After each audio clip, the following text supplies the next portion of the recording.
Saat ulang tahun ibu mertua, dia menyuruhku masak untuk 500 tamu undangan. Jam 3 subuh, dia menyeret tanganku dan berkata, "Kalau sampai semua tamu datang belum selesai, keluar dari rumah." Aku pura-pura setuju dan pergi ke dapur. Tapi ibu mertuaku syok histeris saat para tamu datang. Karena kulakukan. Sebelum ceritanya dimulai, silahkan tulis di kolom komentar dari daerah mana saja teman-teman yang menyimak cerita ini. Jangan lupa like dan subscribe agar channel ini bisa semakin berkembang dan bisa mempersembahkan cerita yang lebih menarik lagi. Malam itu terasa sangat panjang bagi Kartika. Setelah seharian penuh membersihkan rumah besar berlantai 2 tersebut seorang diri, tulang punggungnya terasa seakan mau patah. Ia baru saja terlelap selama 2 jam di kamar belakang. Tiba-tiba, sebuah guyuran air dingin menghantam wajahnya dengan keras. Kartika terkesiap, napasnya tersengal, dan matanya langsung terbuka lebar. Air menetes dari wajah dan ujung hijabnya yang ia kenakan bahkan saat tidur. Di hadapannya, berdiri Ibu Diah dengan wajah angkuh, berkaca pinggang sambil memegang sebuah gayung kosong. Jam di dinding baru menunjukkan pukul 3 subuh. "Bangun, perempuan pemalas!" bentak Ibu Diah dengan suara melengking yang memecah keheningan rumah. "Tidur saja kerjamu. Kau pikir kau ini ratu di rumah ini? Kau itu cuma penumpang yang menumpang hidup pada anakku." Kartika mengusap wajahnya yang basah dengan punggung tangan. Ia menatap ibu mertuanya itu dalam diam. Tidak ada gurat kekagetan yang berlebihan.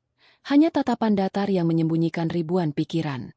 Ini bukan pertama kalinya Ibu Diah memperlakukannya dengan kasar. Sejak hari pertama ia menginjakan kaki di rumah ini sebagai istri Imron, perlakuan seperti ini sudah menjadi makanan sehari-hari. Namun, hari ini ada sesuatu yang berbeda dalam sorot mata Kartika. "Ada apa, Ibu? Ini masih jam 3 subuh." Tanya Kartika dengan nada tenang, berusaha menjaga suaranya agar tidak terdengar bergetar karena dingin. "Jangan banyak tanya. Cepat berdiri dan ikut aku ke dapur." Perintah Ibu Diah sambil menarik lengan Kartika dengan kasar. Cengkeraman wanita parubaya itu sangat kuat. Kuku-kukunya menancap di lengan Kartika. Kartika tidak melawan. Ia membiarkan dirinya diseret menyusuri lorong rumah yang sepi menuju dapur utama yang luas.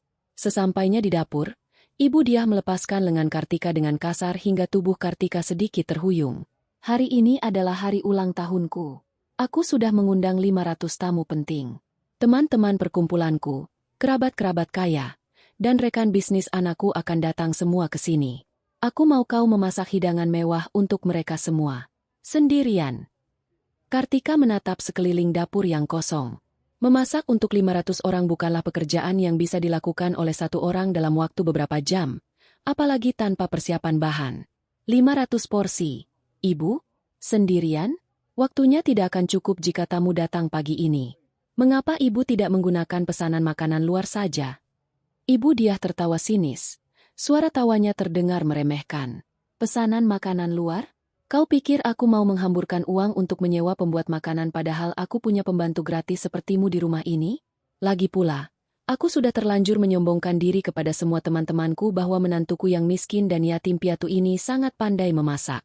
Kau harus membuat berbagai macam hidangan. Mulai dari daging bumbu rempah, sup iga, berbagai macam sayuran, hingga makanan penutup yang manis. Semuanya harus sempurna." "Tapi, Ibu, bahan-bahannya tidak ada di lemari pendingin. Bagaimana aku bisa memasak semua itu?" balas Kartika, masih dengan nada suara yang terkendali. "Itu urusanmu. Kau bisa belanja ke pasar sekarang juga, jalan kaki atau naik angkutan umum. Aku tidak peduli. Yang aku tahu, saat jam 10 pagi nanti ketika para tamu mulai berdatangan, semua makanan sudah harus tersaji rapi di meja hidangan. Kalau sampai semua tamu datang belum selesai, keluar dari rumah ini." Ancam Ibu Diah sambil menunjuk tepat di depan wajah Kartika. Ancaman itu diucapkan dengan penuh penekanan. Ibu Diah selalu menggunakan taktik ini, mengancam akan mengusir Kartika atau memaksa Imron untuk menceraikannya. Ia sangat yakin bahwa Kartika adalah wanita lemah yang tidak punya tempat tujuan jika diusir dari rumah mewah ini. Ibu Diah merasa memiliki kendali penuh atas hidup Kartika. Kartika terdiam sejenak. Matanya menatap wajah ibu mertuanya lekat-lekat. Selama berbulan-bulan, Kartika menelan semua hinaan dan perlakuan buruk ini. Ia selalu mengalah, menundukkan kepala, dan melakukan semua pekerjaan berat. Namun, Ancaman pengusiran kali ini menjadi puncak dari segalanya. Batas kesabarannya telah habis. Ia tidak akan lagi berpura-pura menjadi wanita yang tak berdaya. Ujian yang ia berikan untuk keluarga ini sudah selesai, dan hasilnya sangat mengecewakan. Perlahan, sebuah senyum tipis dan tenang mengembang di bibir Kartika. Senyum yang membuat ibu dia sedikit mengerutkan dahi karena kebingungan. "Baik, Ibu. Aku akan siapkan semuanya sekarang," jawab Kartika dengan nada yang sangat patuh. Ibu dia mendengus puas, merasa menang. "Bagus. Jangan coba-coba bermalas-malasan. Aku akan kembali ke kamar untuk tidur lagi dan bersiap-siap. Awas saja kalau kau membuatku malu di depan teman-temanku," ancamnya sekali lagi sebelum berbalik dan berjalan meninggalkan dapur. Suara langkah kakinya bergema di lorong. Semakin lama semakin menjauh hingga akhirnya terdengar suara pintu kamar yang ditutup. Begitu memastikan ibu dia sudah masuk ke kamarnya di lantai atas, raut wajah Kartika berubah total. Sorot mata yang tadinya patuh kini berubah menjadi tajam dan penuh perhitungan. Ia segera berjalan menuju pintu dapur yang terhubung dengan ruang tengah dan memutar kuncinya 2 kali hingga terdengar bunyi klik. Ia lalu berjalan menuju pintu belakang dan melakukan hal yang sama. Dapur itu kini terkunci dari dalam. Kartika tidak langsung bergerak. Ia berdiri mematung di tengah dapur, membiarkan keheningan mengambil alih. Pikirannya melayang pada hari pertama ia memutuskan untuk menyembunyikan identitas aslinya. Ia ingat betul bagaimana Imron bersumpah akan mencintainya apa adanya. Berjanji akan melindunginya meskipun ia mengira Kartika hanyalah sebatang kara yang miskin. Kartika ingin pernikahan yang tulus, pernikahan yang didasari kasih sayang murni, bukan karena kekayaan yang ia miliki sebagai pewaris tunggal sebuah perusahaan raksasa peninggalan mendiang ayahnya. Itulah sebabnya ia memilih hidup sederhana, menyembunyikan harta, dan membiarkan Imron merasa menjadi kepala keluarga yang dominan. Namun, seiring berjalannya waktu, janji manis itu terbukti hanyalah omong kosong belaka. Sifat asli Imron dan ibunya mulai terlihat. Imron berubah menjadi pria yang egois dan merendahkannya, sementara ibu dia memperlakukannya tidak lebih dari seorang pekerja kasar yang tidak digaji. Kartika menahan semua itu. Ia menahan rasa sakit saat tangannya melepuh terkena minyak panas, karena dipaksa menggoreng kerupuk berkarung-karung untuk acara perkumpulan ibu dia. Ia menahan rasa lelah saat harus mengepel seluruh lantai rumah luas ini setiap pagi sebelum matahari terbit. Ia menahan semua itu karena ia ingin memastikan, apakah masih ada sedikit saja kebaikan dalam hati suaminya. Hari demi hari berganti, dan harapannya perlahan pupus. Keputusan untuk membalas dendam tidak datang dalam semalam. Ini adalah hasil dari tumpukan rasa kecewa, sakit hati, dan pengkhianatan yang berlapis-lapis. Kartika merasa cukup. Uji cobanya sudah selesai. Waktu untuk berpura-pura telah berakhir. Pagi ini, di hari ulang tahun ibu mertuanya yang gila hormat ini, Kartika akan memberikan kado yang paling pantas. Kartika berjalan menuju rak bumbu yang ada di sudut ruangan.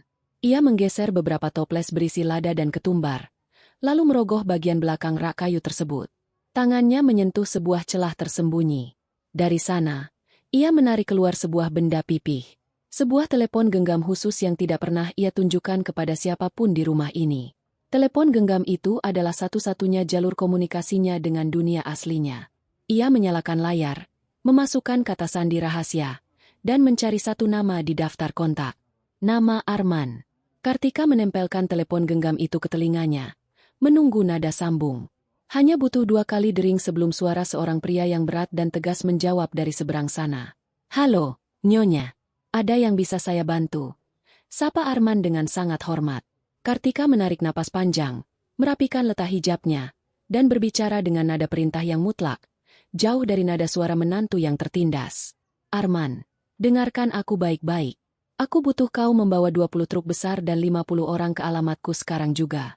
Lakukan operasi ini secepat mungkin dan tanpa suara sedikit pun. Pastikan tidak ada tetangga yang menyadari kedatangan kalian." "Baik, Nyonya. Kami akan segera bergerak." "Apakah ada instruksi khusus mengenai barang-barang yang harus diangkut?" tanya Arman tanggap, tidak mempertanyakan alasan di balik perintah mendadak tersebut. "Bawa semuanya. Instruksi lebih lanjut akan kuberikan saat kalian tiba. Ingat, jangan sampai ada suara bising yang membangunkan orang di lantai atas. Aku tunggu dalam waktu kurang dari 1 jam." "Siap laksanakan, Nyonya. Kami segera berangkat." Kartika memutuskan panggilan. Ia meletakkan telepon genggam itu di atas meja dapur. Ia membasuh wajahnya sekali lagi di wastafel. Kali ini bukan untuk membersihkan sisa air siraman, melainkan untuk menyegarkan pikirannya. Ia menatap pantulan dirinya di kaca jendela dapur. Wajah lelah itu perlahan menghilang, digantikan oleh raut ketegasan seorang pemimpin perusahaan. Tidak ada lagi Kartika yang menunduk takut. Yang ada hanyalah Kartika sang pemegang kendali. Ia melihat ke sekeliling dapur mewah yang dipenuhi peralatan memasak mahal, lemari pendingin berukuran raksasa, dan meja pualam yang mengkilap. Semua ini dibeli dengan uangnya. Rumah besar ini dibeli dengan uangnya. Ia menarik kursi kayu dan duduk dengan punggung tegak. Detik demi detik berlalu, ditemani suara detak jam dinding yang seakan menghitung mundur waktu kehancuran keluarga suaminya. Sambil menunggu kedatangan pasukan yang dipimpin oleh Arman, pikiran Kartika kembali mengembara ke masa lalu, mengurai kembali alasan mengapa ia bisa terjebak dalam situasi yang merendahkan ini. Semuanya bermula dari keinginannya yang sangat sederhana, yaitu mencari cinta sejati. Sebagai pewaris tunggal dari sebuah perusahaan raksasa yang bergerak di berbagai sektor penting, hidup Kartika selalu dikelilingi oleh orang-orang yang menginginkan hartanya. Para pria yang mendekatinya selalu memandang nilai kekayaan di belakang namanya. Ia lelah dengan kepalsuan itu. Hingga akhirnya, ia bertemu dengan Imron dalam sebuah acara kemanusiaan yang diselenggarakan oleh salah satu anak perusahaan miliknya. Saat itu, Kartika tampil sangat sederhana, menyamar sebagai salah satu pegawai biasa. Imron mendekatinya dengan tutur kata yang lembut dan penuh perhatian. Pria itu tampak sangat mempesona, menunjukkan kepedulian yang terasa tulus. Imron sering mengantarnya pulang ke tempat tinggal sementara yang sengaja disewa Kartika untuk menyempurnakan penyamarannya. Imron bahkan berjanji akan membahagiakan Kartika, mengangkat derajatnya, dan membawanya keluar dari kehidupan yang ia anggap serba kekurangan. Percaya pada kata-kata manis tersebut, Kartika menerima lamaran Imron. Mereka menikah dengan perayaan yang sangat sederhana sesuai permintaan Kartika, yang tentu saja disetujui dengan senang hati oleh Ibu Diah karena ia tidak ingin mengeluarkan biaya sepeser pun untuk menantu yang ia anggap melarat. Setelah pernikahan, Kartika menggunakan sedikit kekuasaannya dari balik layar. Ia mengatur agar perusahaan suaminya mendapatkan berbagai pekerjaan besar dan suntikan dana tanpa sepengetahuan Imron. Bisnis Imron berkembang pesat.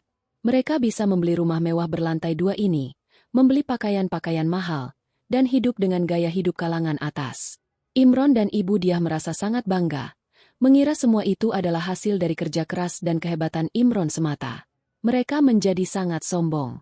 Dan kesombongan itu, berbanding lurus dengan perlakuan buruk mereka terhadap Kartika yang mereka anggap tidak memberikan manfaat apa-apa selain merepotkan di rumah.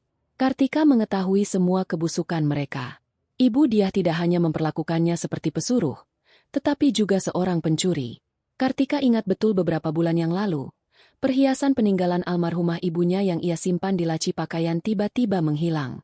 Saat ia mencoba bertanya dengan baik-baik, Ibu Diah justru membentaknya, menuduh Kartika sengaja menyembunyikan barang untuk mencari perhatian. Namun, beberapa minggu kemudian, Kartika melihat perhiasan itu dipakai oleh Ibu Diah saat wanita itu sedang berkumpul dengan teman-temannya. Kartika hanya diam. Ia mencatat kejadian itu dalam ingatannya. Tidak hanya satu barang, beberapa benda berharga miliknya juga raib satu persatu, berpindah ke kamar ibu mertuanya. Pengkhianatan yang paling menyakitkan bukan datang dari Ibu Diah, melainkan dari Imron. Suami yang bersumpah akan mencintainya itu ternyata menancapkan belati paling tajam dari belakang. Beberapa minggu yang lalu, Kartika menemukan sebuah pesan singkat yang muncul di layar telepon genggam Imron yang tidak sengaja tertinggal di ruang tengah. Pesan itu dari seorang wanita bernama Dania. Pesan yang penuh dengan kata-kata mesra dan rencana pertemuan rahasia. Bukannya menangis histeris atau melempar barang, Kartika justru menyewa orang kepercayaan untuk mencari tahu kebenarannya. Hasil laporan yang ia terima sangat menghancurkan hati. Imron tidak hanya berselingkuh, tetapi ia bahkan membelikan sebuah hunian bertingkat mewah untuk Dania. Parahnya lagi, uang yang digunakan Imron untuk memanjakan selingkuhannya itu adalah uang hasil keuntungan dari pekerjaan besar yang diam-diam diberikan oleh perusahaan milik Kartika. Kartika merasa dikhianati begitu dalam, tetapi rasa sakit itu dengan cepat berubah menjadi kemarahan yang terkendali. Ia tidak menangis sedikit pun saat melihat bukti-bukti suaminya memeluk wanita lain. Ia justru menyusun rencana ini. Rencana untuk mengambil kembali setiap peser haknya dan menghancurkan harga diri mereka hingga tidak bersisa. Lamunan Kartika terhenti saat ia mendengar suara deru mesin yang sangat halus dari luar rumah. Ia melihat ke arah jam dinding.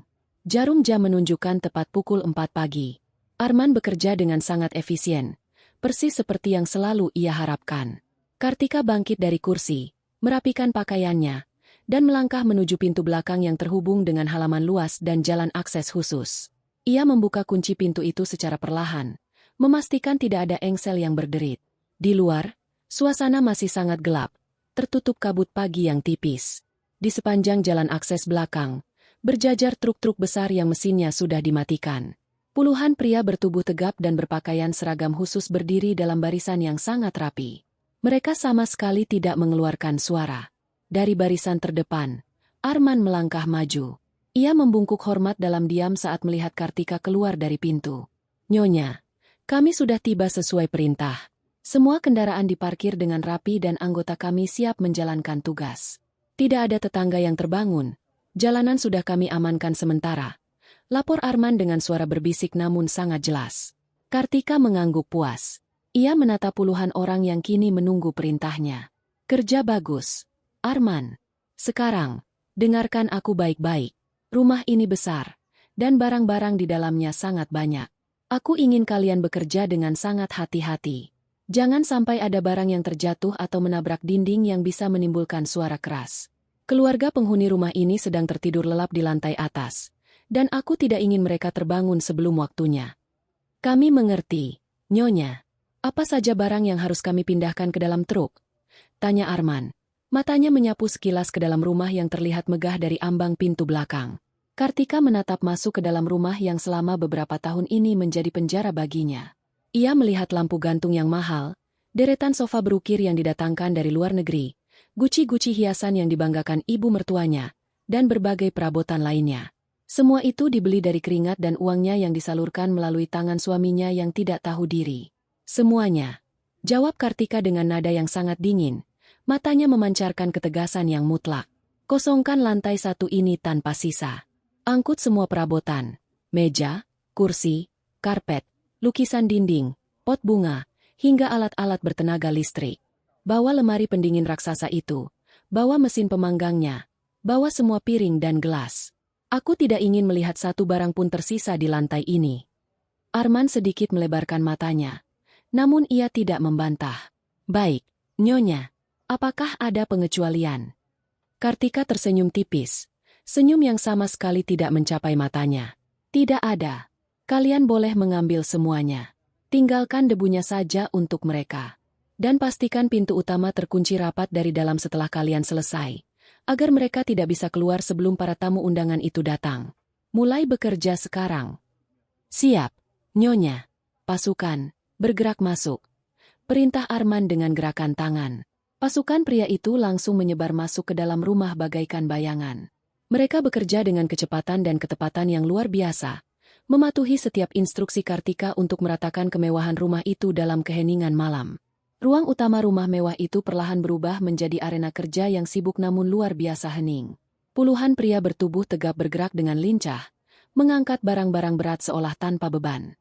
Mereka seperti semut yang menggotong makanan, terkoordinasi dengan sangat baik. Kartika berdiri mengawasi dari sudut ruangan dekat tangga, memastikan setiap langkah mereka tidak menimbulkan suara yang mencurigakan. Sebuah sofa panjang berukir yang biasanya diduduki ibu dia untuk bersantai sambil menghardik Kartika, kini diangkat oleh 4 orang pria dan dibawa keluar melalui pintu belakang. Karpet tebal berbulu halus yang seringkali Kartika bersihkan dengan susah payah, digulung dengan cepat dan diangkut. Lukisan pemandangan besar yang tergantung di dinding ruang tamu diturunkan dengan hati-hati.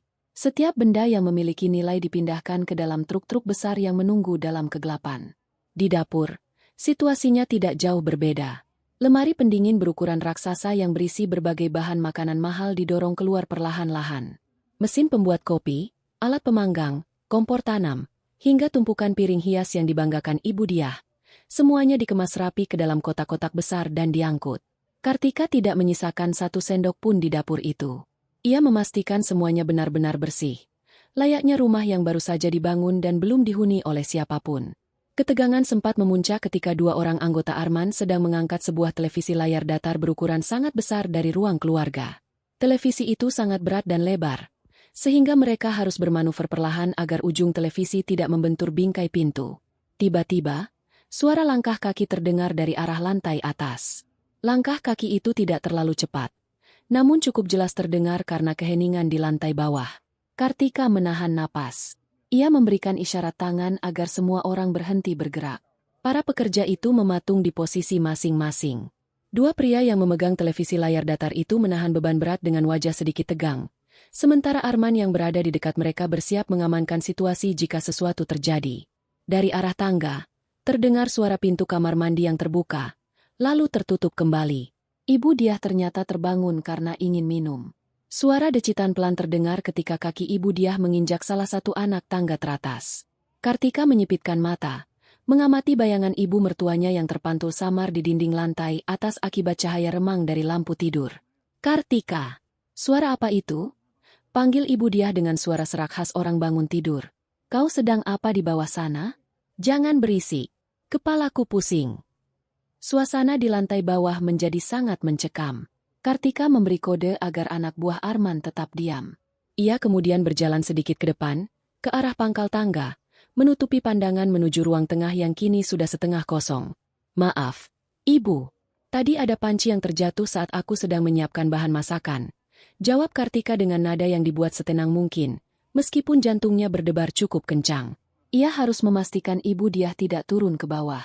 Ibu Diah mendengus kesal dari atas tangga. Dasar ceroboh. Lakukan pekerjaanmu dengan benar dan jangan bangunkan aku lagi. Pastikan semua masakan itu matang dengan sempurna sebelum pagi datang. Kalau masakanmu gagal, kau tahu akibatnya. Baik, Ibu. Aku akan lebih berhati-hati. Ibu silakan istirahat kembali, jawab Kartika, menundukkan kepalanya sedikit seolah-olah patuh. Terdengar suara gumaman tidak jelas dari Ibu Diah, diikuti suara langkah kaki yang kembali menuju kamarnya, dan akhirnya suara pintu kamar yang ditutup. Kartika menghela napas panjang, merasa lega. Ia menoleh ke arah Arman dan mengangguk, memberikan isyarat agar mereka melanjutkan pekerjaan. Para pekerja kembali bergerak cepat. Kali ini lebih berhati-hati agar tidak menimbulkan suara sekecil apapun. Menjelang pukul 5 pagi, ruang lantai bawah rumah itu telah benar-benar berubah. Tidak ada lagi kemewahan yang tersisa. Lantai marmer yang dingin memantulkan sedikit cahaya dari lampu luar. Ruang tamu yang luas itu kini menggema jika ada yang berbicara agak keras. Kartika berjalan mengelilingi ruangan, memeriksa hasil kerja tim Arman. Semuanya bersih sempurna, persis seperti yang ia perintahkan. Semua barang dari lantai bawah sudah kami pindahkan ke dalam truk, Nyonya. Lapor Arman dengan suara berbisik, berdiri tidak jauh dari pintu belakang. Kami sudah memastikan tidak ada kerusakan pada lantai atau dinding saat proses pemindahan. Kerja bagus, Arman. Sekarang, bawa pasukanmu keluar dan tunggu di sekitar area ini. Pastikan tidak ada yang melihat truk-truk itu. Aku butuh kau tetap bersiaga, karena tamu undangan akan mulai datang pada pukul 10 pagi. Dan aku punya tugas khusus untukmu saat mereka semua sudah berkumpul. Perintah Kartika. Dimengerti. Nyonya, kami akan bersiaga di tempat yang tidak terlihat. Jika butuh sesuatu, Nyonya bisa menghubungi saya kapan saja. Arman memberi isyarat kepada pasukannya, dan mereka semua keluar dari rumah dengan teratur. Kartika mengunci kembali pintu belakang. Ia kini sendirian di lantai bawah yang kosong melompong. Ia melihat sekeliling, merasakan kepuasan yang perlahan memenuhi rongga dadanya. Ini baru permulaan. Ia akan memastikan Ibu Diah dan Imron merasakan jatuh dari tempat yang paling tinggi. Sinar matahari pagi mulai menembus masuk melalui jendela-jendela besar di ruang tamu yang kini tidak lagi memiliki tirai penutup. Kartika menyadari bahwa ia harus memikirkan cara agar Ibu Diah tidak segera menyadari kekosongan rumah ini ketika wanita itu turun ke bawah. Ia membutuhkan sedikit tipuan untuk mengulur waktu hingga acara perayaan ulang tahun itu benar-benar dimulai. Kartika menemukan beberapa sisa barang di pojok dapur darurat yang tidak ikut dibawa oleh Arman, sebuah kompor kecil portabel yang terselip di dalam laci bawah, sebungkus kopi bubuk murahan, dan beberapa lembar roti tawar sisa kemarin. Ini sudah cukup untuk membuat ilusi kecil. Ia menyalakan kompor kecil itu, menaruh air dalam panci aluminium kecil yang ia temukan di tempat sampah, dan menyeduh kopi bubuk tersebut. Ia sengaja membuat kopi itu sangat pekat sehingga aromanya menyebar kuat ke seluruh ruangan. Selanjutnya, ia membakar sedikit roti tawar di atas kompor hingga sedikit hangus. Aroma kopi pekat yang bercampur dengan bau roti gosong itu akan memberikan kesan bahwa seseorang sedang sibuk memasak di dapur. Pukul 7 pagi, suara langkah kaki terdengar dari lantai atas. Ibu Diah akhirnya bangun dan bersiap-siap. Kartika segera memosisikan dirinya di pojok dapur darurat tersebut, berpura-pura sibuk dengan panci kecilnya. Ibu Diah tidak langsung turun ke bawah. Dari suara langkahnya, Kartika bisa menebak wanita itu sedang berada di depan cermin, berdandan menor untuk menyambut teman-teman sosialitanya.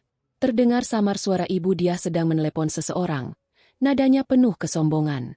"Oh, tentu saja, Jeng. Acara hari ini akan sangat meriah. Kalian harus datang tepat waktu. Hidangannya sangat spesial. Kebetulan aku sedang menghukum menantuku yang tidak berguna itu. Aku menyuruhnya memasak untuk 500 orang sejak jam 3 subuh tadi. Biar dia tahu rasa. Dia pikir bisa numpang hidup enak di sini tanpa berbuat apa-apa? Aku akan mempermalukannya di depan kalian semua nanti." Tawa melengking Ibu Diah mengiringi akhir percakapan tersebut. Kartika hanya tersenyum tipis mendengar percakapan itu. Ia terus mengaduk panci kecilnya, membiarkan aroma kopi semakin tajam menguar ke udara. Tidak lama setelah itu, terdengar suara mobil memasuki halaman depan rumah. Itu pasti Imron. Pria itu selalu pulang diam-diam di pagi hari dengan berbagai macam alasan setelah menghabiskan malam di tempat selingkuhannya. Pintu utama terbuka perlahan. Kartika bisa mendengar suara langkah kaki dari arah pintu masuk. Langkah kaki itu tidak sendirian. Ada suara langkah sepatu hak tinggi yang mengikutinya. Imron pulang membawa Dania. "Ayo masuk, sayang," ucap Imron dengan suara pelan namun terdengar jelas oleh Kartika di dapur. "Jangan khawatir. Ibuku pasti sudah bangun dan sedang merias diri. Dan istri miskinku itu pasti sedang sibuk memasak di dapur belakang. Dia tidak akan berani keluar." Suara tawa kecil Dania menyahut. "Kamu yakin tidak apa-apa aku datang sepagi ini? Aku kan ingin melihat wajah istrimu saat ibu mertuanya mengomelinya nanti." "Tenang saja, Dania. Hari ini ibuku akan membuat istri miskinku itu menangis di depan semua orang," jawab Imron sambil tertawa meremehkan. "Dia itu wanita bodoh yang hanya bisa pasrah. Aku sudah muak melihat wajahnya.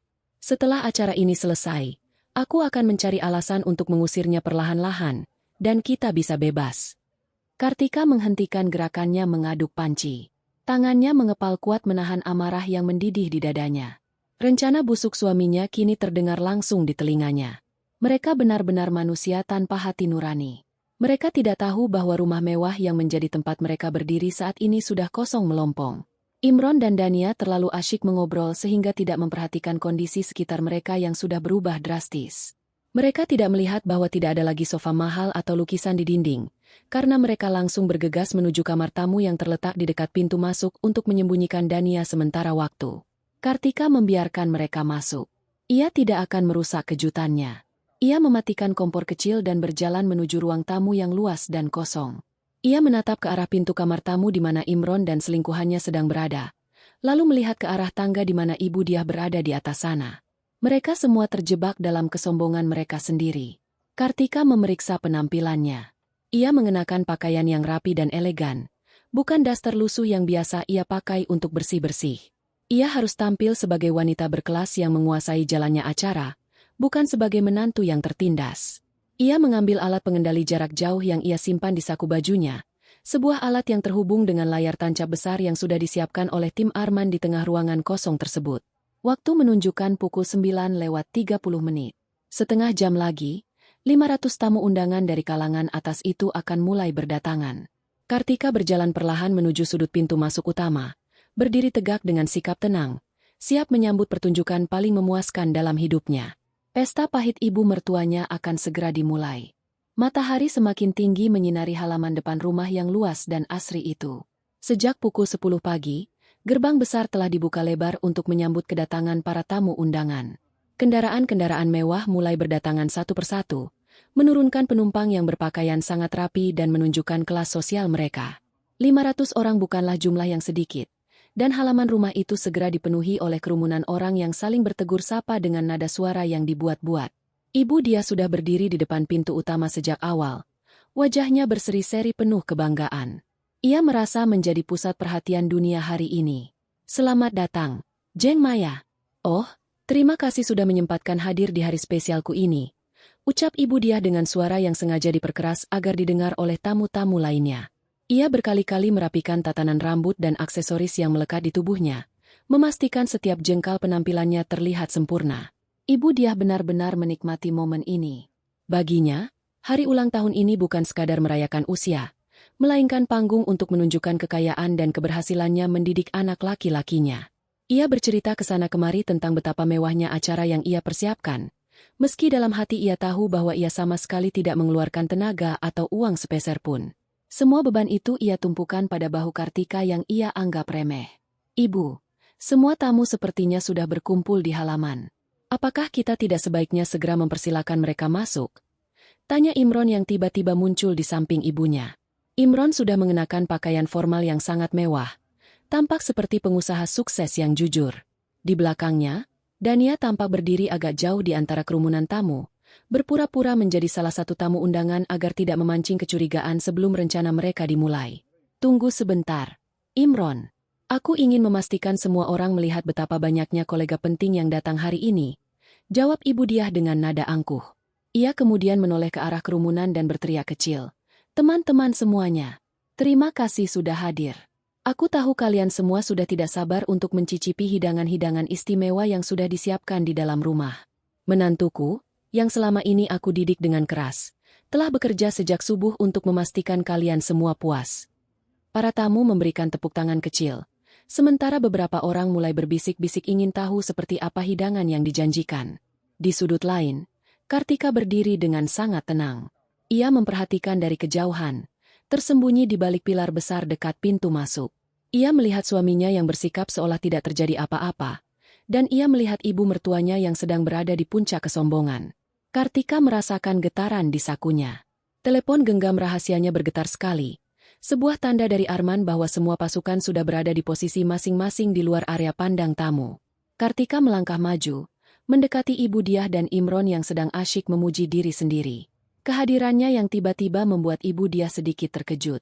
Oh, kau di sini, Kartika? Tanya Ibu Diah dengan nada merendahkan. Sudah kau siapkan semua meja hidangannya? Jangan sampai ada piring yang kotor atau sendok yang kurang. Ingat, kalau sampai ada yang mengecewakan, kau sudah tahu apa konsekuensinya bagi posisimu di rumah ini. Kartika menundukkan kepalanya sedikit, menjaga aktingnya hingga detik terakhir. Semua sudah sesuai dengan apa yang ibu perintahkan. Pintu utama ini adalah kunci dari semua kejutan yang sudah aku siapkan sejak jam 3 subuh tadi. Silakan ibu membukanya sendiri dan menyambut para tamu di dalam ruangan yang luas itu. Imron menatap istrinya dengan tatapan dingin. Kau dengar itu, ibu? Mari kita masuk. Aku ingin segera mengakhiri basa-basi di luar ini dan menikmati pesta. Ibu Diah tertawa puas. Ia merasa Kartika benar-benar telah tunduk di bawah ancamannya. Ia membalikkan badan, menghadap ke arah ratusan tamu yang kini mulai bergerak mendekat ke arah pintu utama. Hadirin sekalian, mari kita masuk ke dalam istana anakku tercinta. Di dalam sana, kalian akan melihat kemewahan yang sebenarnya dan merasakan keramahan keluarga kami. Seru Ibu Diah sambil memegang kedua gagang pintu besar yang terbuat dari kayu jati pilihan itu. Ia menarik napas panjang, memasang senyum paling lebar yang pernah ia miliki, dan mendorong pintu ganda itu dengan sekuat tenaga. Kartika berdiri tepat di belakang mereka. Tangannya menyentuh alat pengendali jarak jauh di dalam saku. Begitu pintu terbuka, Ibu Diah melangkah masuk dengan kaki kanan terlebih dahulu, diikuti oleh Imron yang berjalan dengan penuh percaya diri. Namun, baru 2 langkah memasuki ruangan, gerakan mereka terhenti seketika. Senyum lebar di wajah Ibu Diah luntur, berubah menjadi raut kebingungan yang sangat dalam. Matanya melotot tajam, menyapu ke seluruh penjuru ruangan. Ruangan yang seharusnya dipenuhi dengan deretan sofa mewah, karpet tebal, meja marmer berisi makanan lezat, dan hiasan-hiasan mahal, kini berubah menjadi sebuah ruang kosong yang sangat luas. Tidak ada satupun perabotan yang tersisa. Lantai marmer yang kosong tampak memantulkan cahaya lampu gantung yang untungnya tidak ikut dicopot. Namun suasana ruangan itu terasa sangat dingin dan hampa. Bahkan tirai-tirai besar yang biasanya menutupi jendela sudah hilang, membiarkan cahaya matahari masuk dengan liar tanpa penghalang. Para tamu undangan yang mengekor di belakang mereka mulai saling berdesakan masuk karena ingin tahu. Suara langkah kaki mereka menggema di dalam ruangan yang kosong itu. Bisik-bisik kebingungan segera memenuhi udara, menciptakan suasana yang sangat canggung dan memalukan bagi tuan rumah. Mana makanannya? Mana kursinya? Mengapa rumah ini kosong seperti tidak berpenghuni? Tanya salah satu tamu dengan suara yang cukup keras. Ibu Diah menoleh ke arah Kartika dengan wajah yang sudah memerah karena amarah dan malu. Tubuhnya gemetar hebat. Ia merasa seolah jantungnya berhenti berdetak sesaat melihat kehancuran di depan matanya. Kesombongan yang ia bangun setinggi langit tadi pagi, kini runtuh berkeping-keping dalam hitungan detik. Suasana di dalam ruangan besar itu berubah menjadi sangat kacau. 500 tamu undangan kini benar-benar masuk dan berdiri berdesak-desakan di lantai yang kosong. Mereka semua saling pandang, ada yang menahan tawa, ada yang merasa tertipu, dan banyak yang mulai memberikan tatapan merendahkan kepada Ibu Diah yang tadi begitu sombong di halaman depan. Suara bisikan mereka terdengar seperti dengungan lebah yang sangat mengganggu. Ini bercanda atau bagaimana? Ibu Diah bilang ada pesta besar, tapi rumahnya saja kosong melompong seperti ini. Bisik seorang wanita paruh baya kepada temannya. Mungkin mereka baru saja bangkrut tapi tetap ingin bergaya. Lihat saja wajahnya, dia sepertinya mau pingsan. Sahut yang lain tanpa memedulikan perasaan tuan rumah. Ibu Diah masih mematung di tengah ruangan. Ia berbalik ke arah Imron, mengharapkan jawaban dari anaknya. Namun, Imron juga tampak sama bingungnya. Wajah Imron pucat pasi. Matanya mencari-cari barang-barang yang seharusnya ada di sana. Imron berlari menuju ruang keluarga, lalu ke ruang makan, dan terakhir ke dapur. Ia berteriak histeris saat melihat dapur yang tadinya penuh dengan alat memasak kini benar-benar bersih tanpa ada satupun panci yang tersisa. Kartika, apa yang kau lakukan dengan barang-barang di rumah ini? Di mana semua furnitur dan makanan yang aku beli dengan uangku? Teriak Imron dengan suara yang menggelegar, memenuhi ruangan kosong itu hingga suaranya memantul berkali-kali. Kartika melangkah masuk ke tengah kerumunan tamu dengan langkah yang sangat anggun dan tenang. Ia berdiri tepat di tengah ruangan, tidak jauh dari posisi Ibu Diah yang sedang terduduk lemas di lantai karena kakinya tidak sanggup lagi menopang berat tubuhnya akibat syok. Mengapa kau bertanya padaku, Imron? Bukankah ibu menyuruhku keluar dari rumah ini jika pekerjaan di dapur belum selesai? Karena aku merasa tidak akan mungkin menyelesaikan masakan untuk 500 orang sendirian tanpa bantuan siapapun. Maka aku memutuskan untuk membersihkan semuanya. Bukan hanya membersihkan piring, tapi membersihkan seluruh isi rumah dari barang-barang yang sebenarnya bukan milik kalian. Jawab Kartika dengan suara yang jernih dan tegas, membuat semua tamu undangan terdiam untuk mendengarkan. Ibu Diah mendongak. Matanya berkaca-kaca karena amarah. Kau gila. Semua barang itu milik anakku. Kau pencuri. Polisi. Tolong panggil polisi. Menantuku sudah merampok isi rumahku sendiri. Para tamu semakin riuh. Beberapa orang mengeluarkan telepon genggam mereka dan mulai merekam kejadian memalukan ini. Dania, yang tadi bersembunyi di kerumunan, mencoba merapat ke arah Imron untuk memberikan dukungan. Namun ia langsung menarik diri saat melihat tatapan tajam dari para tamu lainnya yang mulai menyadari kehadirannya. Barang-barang milik Imron. Kartika tertawa kecil. Suara tawanya terdengar sangat manis namun mematikan. Imron, silakan kau jelaskan kepada ibumu dan semua tamu di sini. Dari mana kau mendapatkan uang untuk membeli semua kemewahan ini? Apakah benar dari kerja kerasmu sendiri? Atau dari bantuan rahasia yang selama ini kau nikmati tanpa tahu siapa pengirimnya? Imron terdiam. Lidahnya keluh. Ia tidak bisa menjawab karena ia sendiri sering merasa heran mengapa kontrak-kontrak besar selalu jatuh ke tangannya dengan mudah. Ibu Diah, Anda bilang aku menantu yang miskin dan yatim piatu yang tidak berguna. Anda menyiksaku, mencuri perhiasanku, dan memperlakukanku seperti binatang. Sekarang, di depan semua tamu terhormat ini, aku akan menunjukkan siapa sebenarnya yang menjadi parasit di rumah ini, lanjut Kartika. Kartika merogoh sakunya dan menekan sebuah tombol pada alat pengendali jarak jauh di tangannya. Tiba-tiba, dari arah langit-langit ruang tengah yang tinggi, sebuah layar putih raksasa turun dengan perlahan. Sebuah mesin pemutar gambar yang sudah disiapkan secara tersembunyi oleh tim Arman mulai menyala, menyorotkan cahaya terang ke arah layar tersebut. Apa ini? Hentikan! Jangan lakukan apa-apa di rumahku! Teriak Ibu Diah sambil mencoba bangkit. Namun ia terjatuh kembali. Layar itu mulai menampilkan gambar yang sangat jelas. Video pertama yang muncul adalah rekaman kamera pengawas tersembunyi di dalam kamar Ibu Diah. Di sana terlihat jelas Ibu Diah sedang membuka kotak perhiasan milik Kartika, mengambil kalung emas peninggalan orang tua Kartika, dan memakainya di depan cermin sambil tertawa mengejek. Suara di dalam rekaman itu terdengar sangat nyata. Dasar Kartika bodoh. Dia punya perhiasan bagus tapi tidak pernah dipakai. Lebih baik aku yang pakai agar terlihat seperti nyonya kaya yang sesungguhnya, ucap Ibu Diah dalam rekaman tersebut. Seluruh tamu undangan berseru kaget. Mereka tidak menyangka bahwa wanita yang selama ini mereka anggap sebagai sosialita terhormat ternyata adalah seorang pencuri di rumahnya sendiri. Ibu Diah menutup wajahnya dengan kedua tangan. Ia ingin bumi menghimpitnya saat itu juga. Namun, kejutan Kartika tidak berhenti sampai di situ. Video berganti ke rekaman lain. Kali ini lokasinya berada di ruang tamu beberapa minggu yang lalu. Terlihat Imron sedang duduk mesra dengan Dania di atas sofa yang kini sudah tidak ada. Mereka membicarakan rencana untuk menyingkirkan Kartika. "Tenang saja, Dania sayang," ucap Imron dalam video itu sambil mengelus rambut Dania. "Setelah aku berhasil mengambil sisa-sisa aset yang dia punya, aku akan mencari alasan untuk menceraikannya. Kita akan hidup bahagia di rumah ini, dan ibu juga sudah setuju kalau kau yang akan menggantikannya." Dania yang berdiri di antara tamu langsung pucat pasi. Ia mencoba menerobos kerumunan untuk keluar. Namun para tamu menghalanginya dengan tatapan jijik. Beberapa ibu-ibu tamu undangan bahkan sengaja menyenggol bahu Dania hingga ia hampir terjatuh. "Jadi ini alasan kalian mengundang kami? Untuk menyaksikan drama perselingkuhan dan pencurian ini?" tanya seorang pria yang merupakan rekan bisnis penting Imron. "Imron, aku tidak menyangka kau serendah ini.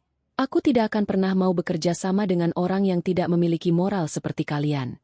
Imron berlari ke arah Kartika. Wajahnya dipenuhi amarah yang membabi buta. Ia sudah kehilangan akal sehat karena harga dirinya hancur berantakan di depan publik.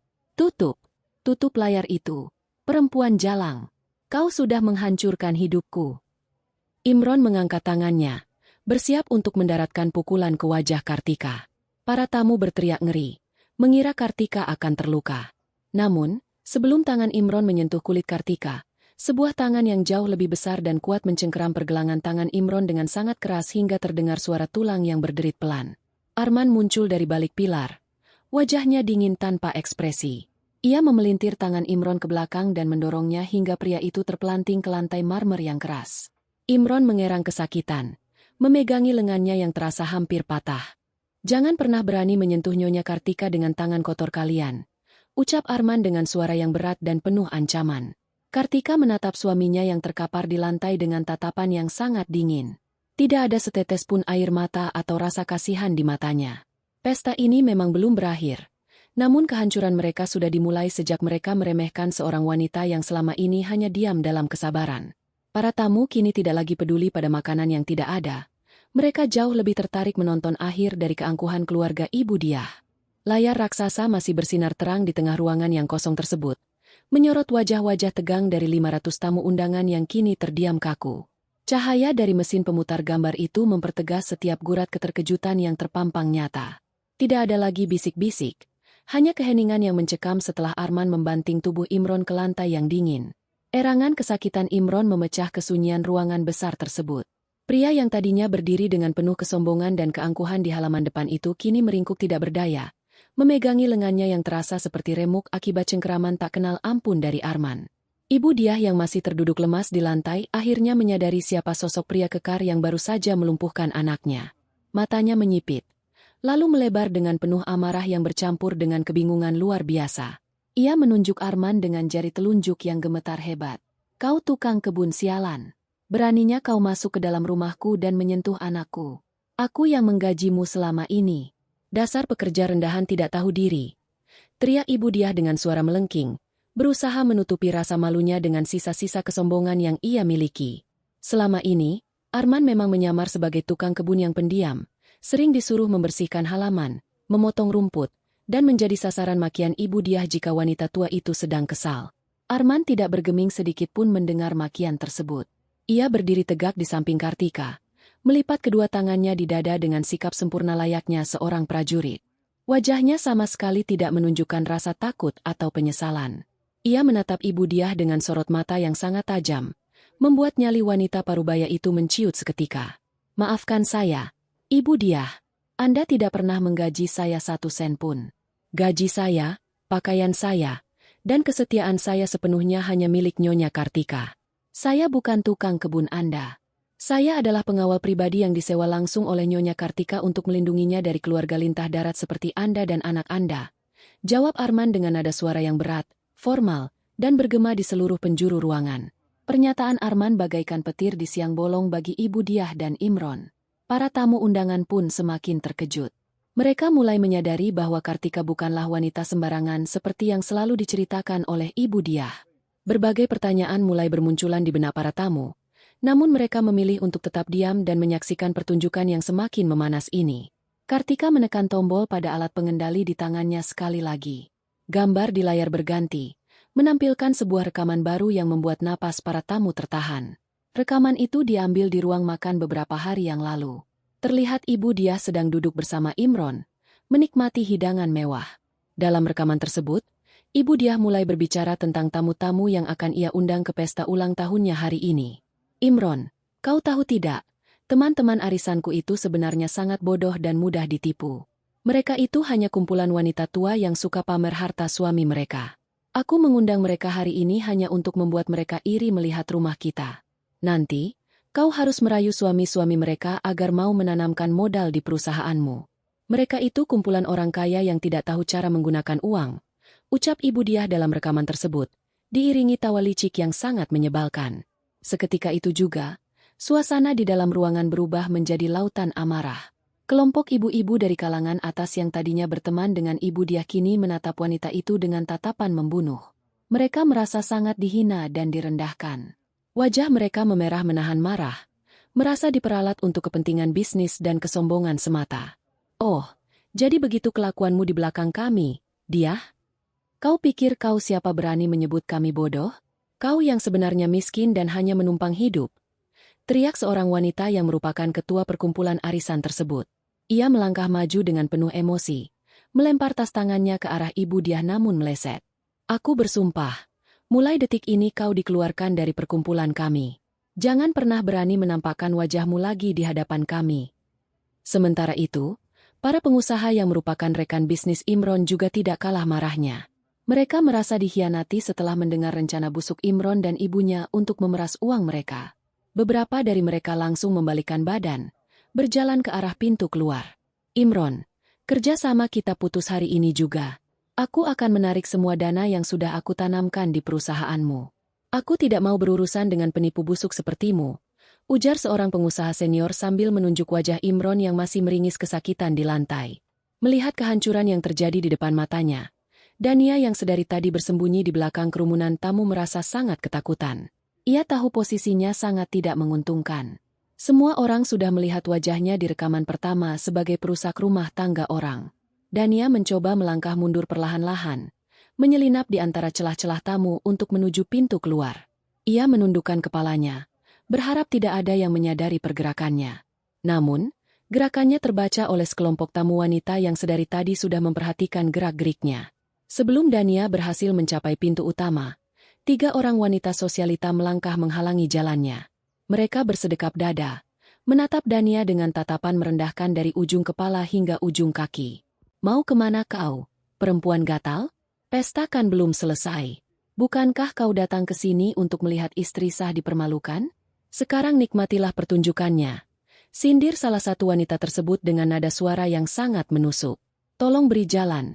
Saya tidak ada urusannya dengan semua ini. Saya hanya tamu, cicit Dania dengan suara bergetar. Wajahnya pucat dan keringat dingin mulai mengucur di dahinya. Tidak ada urusan katamu? Kami semua melihat wajahmu di layar raksasa itu sedang bermesraan dengan suami orang di rumah ini. Beraninya kau datang ke sini dengan kepala tegak. Wanita sepertimu sungguh tidak punya harga diri, balas wanita lainnya dengan suara keras, sengaja menarik perhatian seluruh ruangan. Dania tidak bisa menahan rasa malunya. Air mata mulai menetes di pipinya. Ia tertunduk lesu, tidak berani melawan karena ia tahu seluruh mata di ruangan itu memandangnya dengan penuh rasa jijik. Imron melihat Dania diintimidasi, namun ia tidak bisa berbuat apa-apa. Jangankan membela selingkuhannya, untuk berdiri saja Imron tidak sanggup karena rasa sakit di lengannya dan ketakutan yang menjalar di seluruh tubuhnya melihat tatapan dingin Kartika dan postur mengancam dari Arman. Seluruh tamu undangan kini berbalik menjadi hakim yang memberikan hukuman sosial paling menyakitkan bagi keluarga tersebut. Di tengah hiruk-pikuk cacian dan makian dari para tamu undangan, Kartika tetap berdiri dengan tenang bak sebuah karang yang dihantam ombak. Ia tidak tersenyum, namun sorot matanya memancarkan kepuasan yang luar biasa. Ia memberikan isyarat tangan kepada Arman. Pengawal bertubuh tegap itu segera melangkah mundur, memberikan ruang bagi Kartika untuk menghadapi Imron dan ibu dia secara langsung. Keheningan perlahan kembali merayap di ruangan tersebut ketika para tamu menyadari Kartika akan melakukan sesuatu.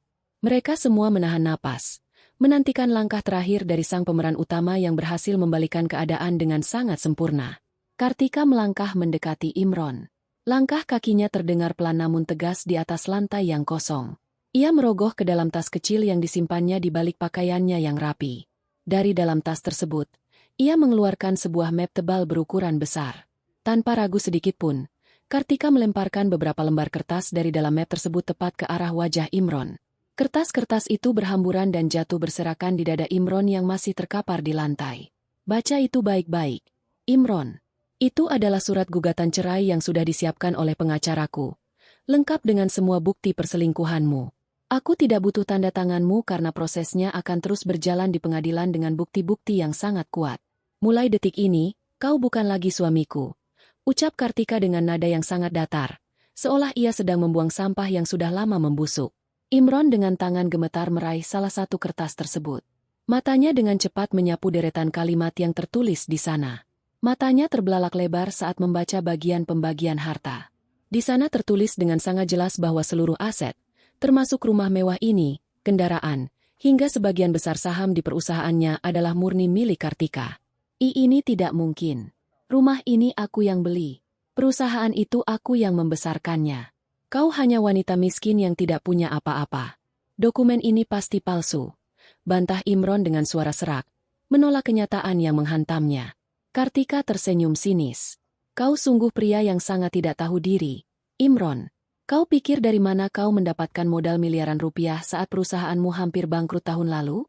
Kau pikir dari mana datangnya klien-klien besar yang tiba-tiba menandatangani kontrak bernilai tinggi denganmu? Kau pikir kehebatanmu yang mendatangkan semua itu? Buka matamu. Aku adalah pemilik sah dari perusahaan induk yang selalu memberimu suntikan dana. Aku membiayai gaya hidupmu, rumahmu, hingga tempat tinggal selingkuhanmu itu, tanpa pernah kau sadari. Pernyataan Kartika membuat napas Imron seakan berhenti. Kepalanya mendadak pusing luar biasa. Seluruh harga dirinya sebagai seorang pria sukses hancur berkeping-keping dalam hitungan detik. Ia baru menyadari bahwa selama ini ia hanyalah sebuah boneka yang hidup dari belas kasihan istrinya yang ia sia-siakan. Kekayaan yang selalu ia banggakan ternyata bukan miliknya sama sekali. Kartika kemudian memalingkan wajahnya dari Imron, beralih menatap ibu dia yang masih menangis terseduh-seduh di lantai, menanggung malu akibat cacian dari teman-temannya. Kartika melangkah mendekat, lalu menjatuhkan sisa map tebal tersebut tepat ke pangkuan ibu dia. Suara jatuhnya map itu terdengar cukup keras, membuat ibu dia tersentak kaget. Apa lagi ini? Jangan siksa aku lagi, Kartika. Cukup. Kau sudah menghancurkan acaraku. Kau sudah mempermalukanku di depan semua temanku. Apalagi yang kau inginkan dari wanita tua sepertiku? Ratap ibu dia dengan air mata yang membasahi wajahnya yang penuh dengan riasan luntur. Buka map itu, ibu. Dan baca angka-angka yang tertera di sana dengan suara keras agar semua orang di sini bisa mendengarnya. Perintah Kartika tanpa ada belas kasihan sedikitpun. Dengan tangan gemetar hebat, ibu dia membuka map tersebut. Di dalamnya terdapat tumpukan kertas tagihan yang sangat banyak. Lembar demi lembar ia buka. Dan setiap kali ia melihat angka yang tertera di bagian bawah kertas, wajahnya semakin memucat. Matanya terbelalak melihat deretan nol yang sangat panjang. Tangannya semakin gemetar hingga beberapa lembar kertas jatuh berceceran di lantai. Ini tagihan dari mana? Aku tidak pernah berutang sebanyak ini. Angka ini mencapai miliaran rupiah. Ini fitnah. Kau sengaja memalsukan dokumen ini untuk menjebakku kan? Teriak ibu dia histeris, menatap Kartika dengan pandangan penuh keputusasaan. Kartika menggelengkan kepalanya pelan, menatap ibu mertuanya dengan tatapan penuh kebencian yang selama ini ia pendam. Itu bukan fitnah, ibu. Itu adalah fakta dari gaya hidup mewah yang selalu ibu pamerkan. Apakah ibu ingat tentang arisan bodong yang ibu ikuti dan ibu jadikan tempat berutang untuk membeli pakaian-pakaian mahal? Apakah ibu ingat tentang pinjaman uang dengan bunga sangat tinggi yang ibu ambil untuk berjudi di tempat pertemuan rahasia teman-teman ibu? Semua tagihan itu ditujukan kepadaku karena namaku yang digunakan sebagai penjamin tanpa sepengetahuanku. Seluruh tamu undangan kembali terkesiap. Mereka tidak menyangka bahwa kehidupan ibu dia sebobrok itu. Gaya hidup sosialita yang selalu dibanggakan ternyata dibangun di atas tumpukan utang yang menggunung. Selama ini, Aku yang diam-diam membayar bunga dari semua pinjaman ibu agar para penagih utang tidak datang ke rumah ini dan mempermalukan keluarga kita. Lanjut Kartika dengan nada yang semakin meninggi. Aku melakukannya karena aku masih menganggap kalian sebagai keluargaku. Tapi karena hari ini kalian telah membuktikan betapa busuknya hati kalian, aku menarik semua jaminan tersebut. Karena sekarang kita bukan keluarga. Semua tagihan miliaran rupiah ini jatuh tempo hari ini, Ibu. Ibu Diah menjerit tertahan. Ia memegangi dadanya yang terasa sesak. Pikirannya buntu. Ia tidak memiliki uang sepeser pun untuk membayar utang-utang tersebut. Semua kemewahan yang ia kira miliknya ternyata hanya ilusi. Ia menatap Imron untuk meminta pertolongan. Namun anak laki-lakinya itu hanya tertunduk lesu di lantai. Sama hancurnya dengan dirinya. Kartika, tolong ampuni aku. Aku ini orang tuamu. Tolong bayarkan utang-utang ini. Aku berjanji akan bersikap baik padamu. Aku akan menyuruh Imron meninggalkan wanita itu dan kembali padamu. Tolong jangan biarkan aku dikejar-kejar oleh para penagih utang itu. Rintih Ibu Diah. Kali ini ia benar-benar mengemis di hadapan wanita yang selalu ia jadikan bulan-bulanan. Namun Kartika hanya berdiri tegak, memandang dua orang yang hancur di kakinya itu dengan perasaan lega. Tidak ada lagi rasa iba. Ia telah menutup pintu hatinya rapat-rapat untuk mereka. Tumpukan utang itu akan menjadi pelajaran paling berharga bagi kesombongan mereka yang tidak memiliki batas. Suasana di dalam ruangan yang luas dan kosong itu terasa semakin mencekam setelah Kartika menjatuhkan tumpukan bukti utang ke pangkuan ibu mertuanya. Tangisan histeris Ibu Diah menggema memantul pada dinding-dinding marmer yang dingin, menciptakan sebuah ironi yang sangat menyayat hati bagi siapa saja yang mendengarnya. Wanita parubaya yang beberapa jam lalu berdiri dengan penuh kebanggaan dan keangkuhan di depan pintu utama, kini tidak lebih dari seorang peminta-minta yang kehilangan segala-galanya. Para tamu undangan yang masih berkerumun di sekeliling mereka hanya bisa terdiam, menyaksikan kejatuhan sebuah keluarga yang ternyata dibangun di atas pondasi kebohongan dan kepalsuan. Tidak ada satupun dari mereka yang berniat untuk melangkah maju dan memberikan bantuan. Rasa simpati mereka telah habis terkikis oleh bukti-bukti kebusukan dan niat jahat Imron serta ibunya yang terpampang nyata di layar pemutar gambar. Di tengah kekacauan mental yang dialami oleh Ibu Diah dan Imron, terdengar suara raungan sirene yang sangat nyaring dari arah luar rumah. Suara itu semakin lama semakin mendekat, menembus keramaian kendaraan mewah milik para tamu yang terparkir di halaman depan.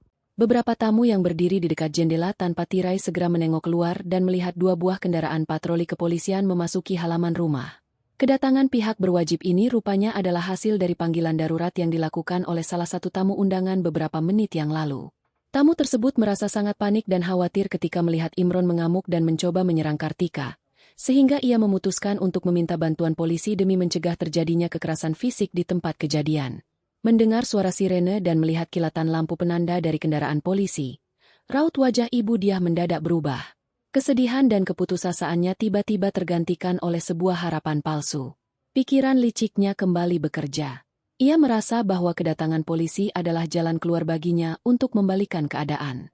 Ia yakin bisa memutarbalikkan fakta dan menggunakan pihak berwajib untuk mengusir Kartika dari rumah yang ia yakini masih menjadi milik putranya. Dengan sisa-sisa tenaga yang ia miliki, Ibu Diah berusaha bangkit dari lantai. Tubuhnya masih gemetar, namun matanya memancarkan kilat kelicikan yang belum padam. Ia merapikan pakaiannya yang sudah kusut masai, menghapus air mata yang melunturkan riasan wajahnya, dan bersiap menyambut para petugas kepolisian dengan skenario kebohongan yang baru saja ia susun di dalam kepalanya. 3 orang petugas kepolisian berseragam lengkap melangkah masuk melalui pintu utama yang terbuka lebar. Wajah para petugas itu tampak tegang dan waspada, bersiap menghadapi segala kemungkinan keributan. Namun, langkah mereka seketika terhenti ketika melihat pemandangan di dalam rumah. Mereka tampak kebingungan melihat ratusan orang berpakaian mewah berdiri berdesakan di dalam sebuah rumah raksasa yang benar-benar kosong melompong tanpa satupun perabotan. Ruangan itu terlihat seperti gedung pertemuan yang belum selesai dibangun, sangat kontras dengan penampilan para tamu yang hadir. Salah satu petugas yang tampaknya merupakan komandan regu melangkah maju dan menanyakan siapa pemilik rumah serta apa yang sebenarnya sedang terjadi di tempat tersebut. Melihat kedatangan polisi, Ibu Diah langsung berlari tertatih-tatih menghampiri petugas tersebut. Ia kembali mengeluarkan air mata buaya, berpura-pura menjadi korban yang sangat teraniaya. Ia menunjuk-nunjuk ke arah Kartika dengan jarinya yang bergetar penuh amarah.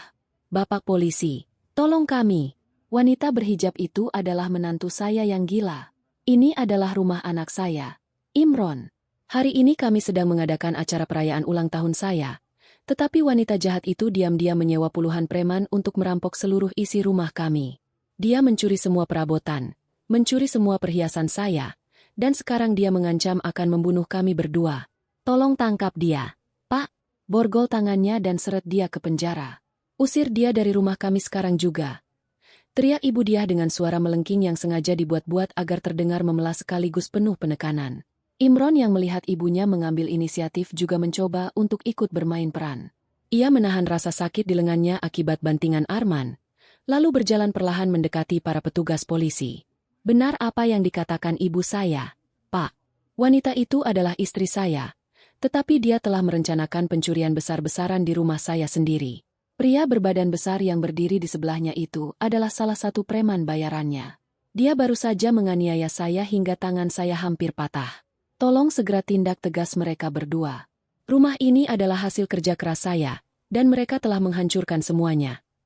Tambah Imron, berusaha meyakinkan pihak kepolisian dengan wajah yang dibuat seolah-olah menahan penderitaan yang luar biasa. Para petugas kepolisian saling berpandangan. Mereka menatap Kartika dan Arman yang berdiri tenang di tengah ruangan. Sama sekali tidak terlihat seperti perampok atau penjahat yang sedang panik. Komandan Regu kemudian menatap Ibu Diah dan Imron bergantian, meminta bukti atas tuduhan serius yang baru saja mereka lontarkan. Namun, sebelum Ibu Diah sempat membuka mulut untuk merangkai kebohongan berikutnya, terdengar suara deheman yang cukup keras dari arah pintu masuk utama. Seorang pria paruh baya yang mengenakan setelan pakaian rapi melangkah masuk dengan penuh wibawa. Pria itu memegang sebuah tas kerja berbentuk kotak yang terlihat sangat kokoh. Para tamu undangan secara otomatis memberikan jalan bagi pria tersebut, seolah-olah menyadari bahwa kehadirannya akan membawa babak baru dalam pertunjukan ini. Pria itu adalah Bapak Lukman, pengacara pribadi kepercayaan Kartika. Ia adalah seorang ahli hukum yang sangat disegani dan tidak pernah kalah dalam menangani kasus-kasus besar yang melibatkan perusahaan milik Kartika. Bapak Lukman melangkah dengan tenang menembus kerumunan, berdiri tepat di hadapan Komandan Regu Kepolisian. Ia tersenyum sopan, lalu membuka tas kerjanya dan mengeluarkan sebuah tumpukan dokumen resmi yang dilengkapi dengan berbagai segel hukum dan materai. Tanpa memedulikan tatapan penuh kebencian dari Ibu Diah dan Imron, Bapak Lukman menyerahkan dokumen tersebut kepada Komandan Regu. Selamat pagi, Bapak Komandan. Nama saya Lukman. Saya adalah kuasa hukum resmi dari Nyonya Kartika. Apa yang baru saja dikatakan oleh kedua orang ini adalah sebuah kebohongan besar dan pencemaran nama baik. Tidak ada perampokan atau pencurian di rumah ini. Semua barang yang dikeluarkan dari rumah ini adalah milik klien saya yang sah, dan klien saya berhak memindahkan barang miliknya kapan saja ia mau. Jelas Bapak Lukman dengan suara yang sangat tenang namun memiliki bobot ketegasan yang tidak bisa dibantah. Suaranya menggema di ruangan kosong itu, memastikan setiap tamu undangan mendengar kebenarannya. Komandan Regu menerima dokumen tersebut dan mulai membacanya dengan teliti. Bapak Lukman kemudian menoleh ke arah Ibu Diah dan Imron yang kini mulai terlihat gelisah. Maafkan saya, Ibu Diah yang terhormat, dan juga Saudara Imron. Anda berdua baru saja menyebut tempat ini sebagai rumah Anda. Namun, menurut sertifikat kepemilikan tanah dan bangunan resmi yang dikeluarkan oleh Badan Pertanahan, yang salinannya sedang dibaca oleh Bapak Polisi saat ini, rumah mewah ini dibeli dan sepenuhnya didaftarkan atas nama Nyonya Kartika. Saudara Imron tidak pernah mengeluarkan uang sepeser pun untuk membeli properti ini. Imron melebarkan matanya. Napasnya memburu. Ia tidak percaya dengan apa yang didengarnya. Itu omong kosong. Aku yang menandatangani berkas pembeliannya. Aku yang bertemu dengan pihak penjual perumahan ini. Kalian pasti telah memalsukan dokumen itu untuk merebut rumahku. Bentak Imron dengan urat leher yang menonjol. Bapak Lukman tertawa kecil. Tawa yang penuh dengan ejekan elegan. Anda memang bertemu dengan penjualnya, Saudara Imron. Anda memang menandatangani beberapa berkas sebagai perwakilan. Namun, apakah Anda pernah membaca dengan teliti nama siapa yang tercantum sebagai pembeli tunggal di halaman terakhir? Apakah Anda menyadari dari rekening mana aliran dana miliaran rupiah itu berasal? Semua uang tersebut ditransfer langsung dari rekening pribadi milik perusahaan Nyonya Kartika. Anda terlalu mabuk oleh kesombongan sehingga Anda tidak pernah memeriksa keabsahan surat-surat rumah yang Anda tempati selama ini. Anda mengira klien saya adalah wanita bodoh yang bisa Anda tipu, padahal kenyataannya, Anda sendirilah yang masuk ke dalam perangkat hukum yang sangat rapi. Komandan Regu mengangguk pelan setelah selesai membaca dokumen tersebut. Ia mengembalikan berkas itu kepada Bapak Lukman dan menatap Ibu Diah serta Imron dengan pandangan tegas. Dokumen ini asli dan sah secara hukum. Berdasarkan bukti yang ada, pemilik sah dari tanah dan bangunan ini adalah Nyonya Kartika. Jadi, tidak ada unsur pencurian dalam kasus pengosongan barang. Justru sebaliknya, karena pemilik sah tidak lagi mengizinkan Anda berdua berada di dalam propertinya, maka kehadiran Anda di sini bisa dikategorikan sebagai tindakan penyusupan ke dalam properti orang lain tanpa izin. Ibu Diah kembali lemas. Kakinya terasa seperti agar-agar yang tidak memiliki tulang penyangga. Kebohongannya telah dipatahkan di depan matanya sendiri, di depan pihak kepolisian, dan di depan ratusan tamu yang sejak tadi menertawakannya dalam diam. Tidak ada lagi jalan untuk memutarbalikkan fakta. Tidak ada lagi celah untuk melarikan diri dari kenyataan.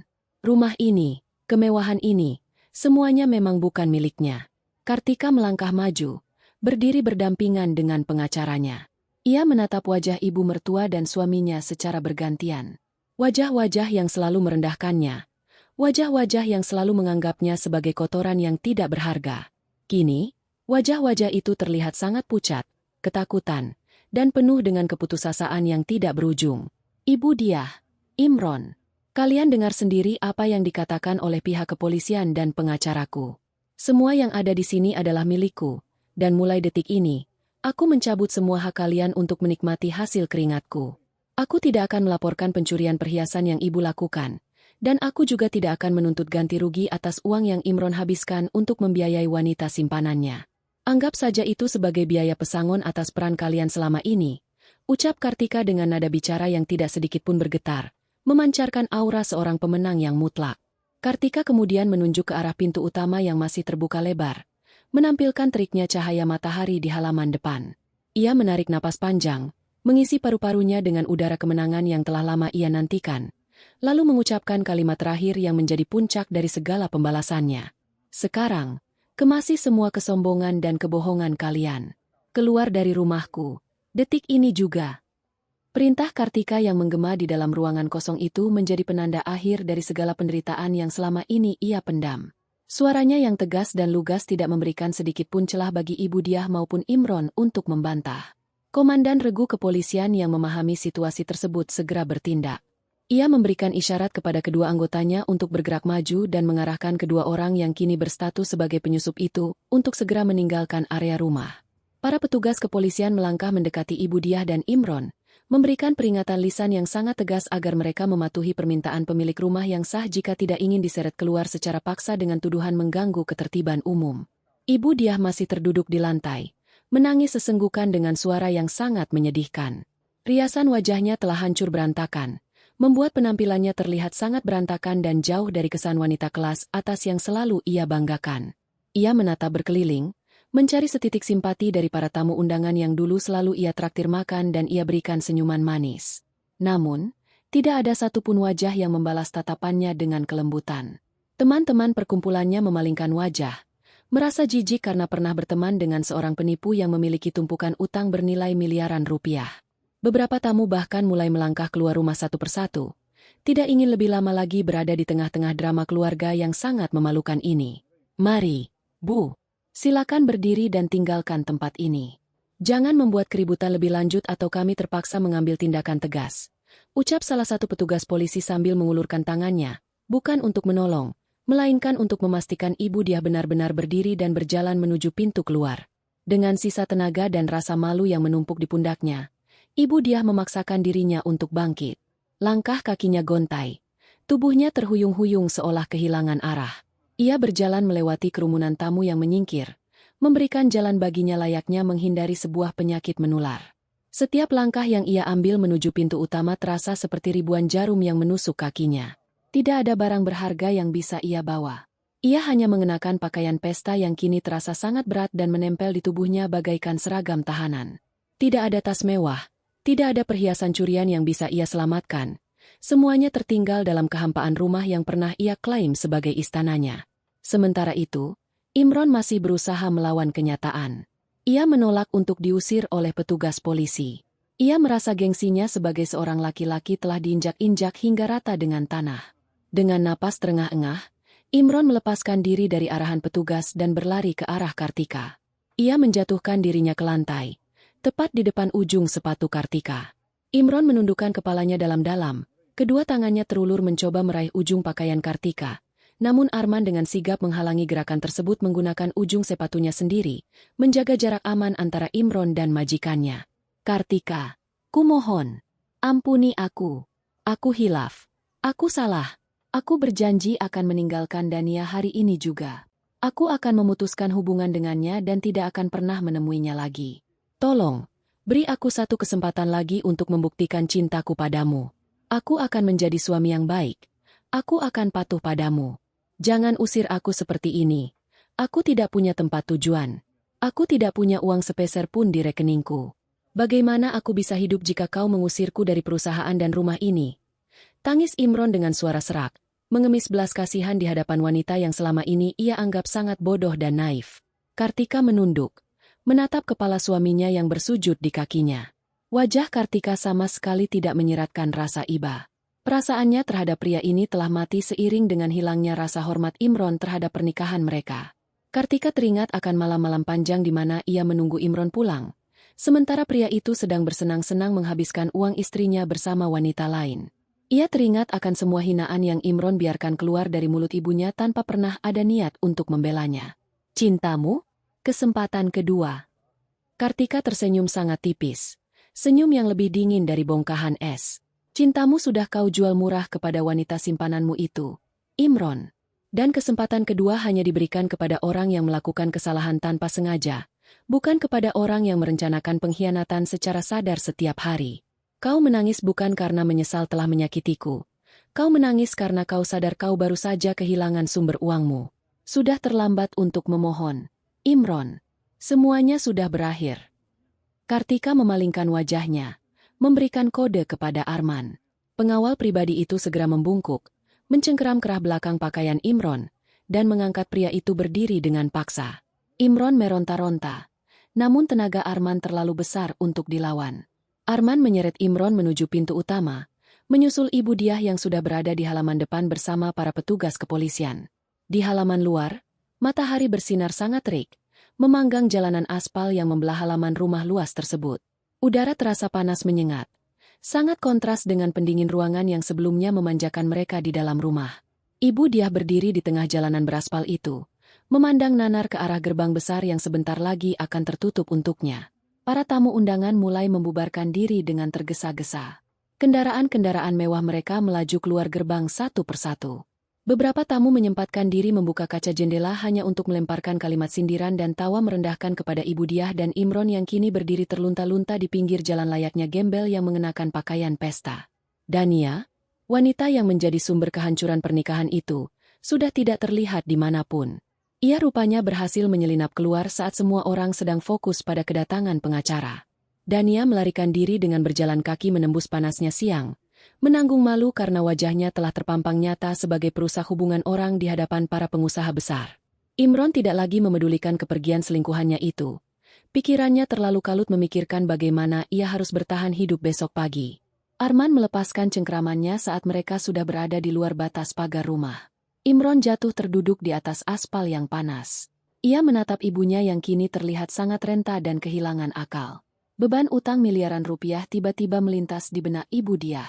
Membayangkan para penagih utang yang akan mencarinya besok, jantung Ibu Diah berdetak sangat cepat. Pandangannya mulai kabur, napasnya tersengal, dan sedetik kemudian, wanita parubaya itu ambruk tak sadarkan diri di pinggir jalan yang berdebu. Imron berteriak panik, mengguncang-guncang tubuh ibunya, meminta tolong kepada siapapun yang lewat, namun tidak ada satupun orang yang mau berhenti untuk menolong mereka. Dari balik pagar besi tempa yang menjulang tinggi, Kartika berdiri mengamati pemandangan tersebut untuk terakhir kalinya. Angin siang meniup ujung hijabnya dengan lembut. Ia melihat kehancuran total dari orang-orang yang pernah mencoba menghancurkan hidupnya. Tidak ada rasa bersalah di dalam hatinya.